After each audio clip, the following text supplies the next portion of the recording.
রোজিনাস ক্লাবে সমস্ত মৎস্য শিকারী বন্ধু এবং ভিউয়ার্স বন্ধুদের স্বাগত। আপনারা ব্যাকে যে পুকুরটি দেখছেন এটি হচ্ছে হুগলি জেলা ভান্ডারহাটি মাদ্রা ঠনঠনেপাড়া শান পুকুর। এই পুকুরে কিন্তু পাস চলছে, লাস্ট 4 দিন পাস চলবে, শনি রবি মঙ্গল বৃহস্পতি। শীত মূল্য এই শেষ 4 দিনের জন্য করেছেন 1700 টাকা, কোনো রকম সিদ্ধান্তবিহীন। সকালবেলা 1700 টাকা দিয়ে আপনাকে বসতে হবে। মাছ খাওয়া না খাওয়া কোনোটাই আমার ওপর ডিপেন্ড করে না। যারা যাবেন তারা অবশ্যই খোঁজ খবর নিয়ে বুঝে শুনে নিজ দায়িত্বে যাবেন, আমার কথায় বা ভিডিও দেখে নয়। ওনাদের কন্ট্যাক্ট নাম্বার আমি স্ক্রিনে ডিসপ্লে করে দিচ্ছি।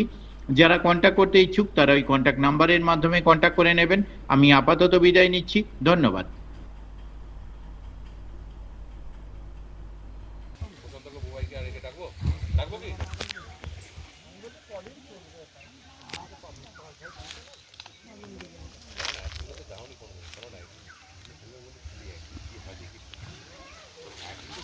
তারপর তো এখানে সারা জীবন সব মেটে